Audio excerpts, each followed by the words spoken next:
nous sortons d'un entretien très important avec le président de la République. Cet entretien fait suite aux initiatives que lui-même avait déjà prises en allant à la rencontre du chef de l'État du Burundi et puis du Congo-Brazzaville. Ce sont des échanges qui ont porté essentiellement sur des sujets d'intérêt national.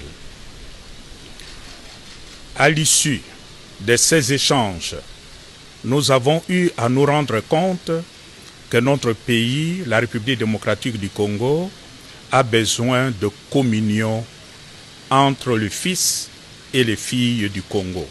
L'unité, la communion pour être solide, pour être fort.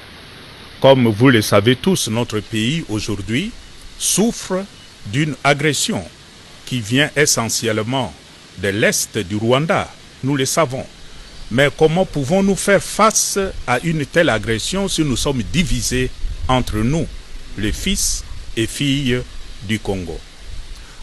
À l'issue de nos échanges et face aux enjeux, le chef de l'État, conformément à l'initiative qu'il avait déjà prise en allant trouver ses collègues chefs d'État de pays voisins, a levé l'option, et j'ai l'honneur de vous l'annoncer, le chef de l'État a levé l'option d'engager notre pays dans un dialogue entre fils et filles du Congo, un dialogue inclusif, naturellement aux conditions qui se préciseront chemin faisant.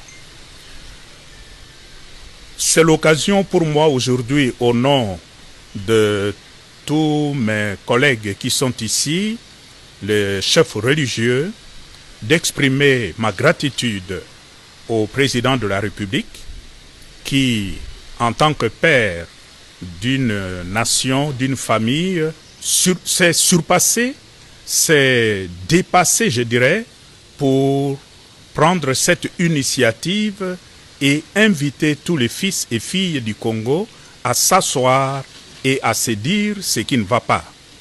Voilà pourquoi aujourd'hui je lui dis de tout cœur merci pour cette hauteur. Merci aussi pour les autres chefs d'État qui nous ont aidés, notamment le président du Burundi et le président du Congo-Brazzaville. Nous pensons que, après que le président a levé cette option, dès lors que cette option est levée d'aller à un dialogue inclusif entre fils et filles du Congo, c'est à nous tous, ceux qui sont au pouvoir, tout comme ceux qui sont dans l'opposition, de s'inscrire dans cette dynamique pour que cette initiative puisse aller de l'avant, porter de fruits, pour que tous les fils et filles du Congo puissent vivre enfin en paix, dès lors que les motifs d'agression à notre pays seront aussi enlevés. Voilà, de façon synthétique, les contenus de notre rencontre d'aujourd'hui avec le chef de l'État. Et nous, en tant que chef de confession religieuse, nous avons accepté cette mission que le chef de l'État nous confie et nous nous engageons à porter de l'avant comme un apostolat pour le grand bien de notre pays. Je vous remercie.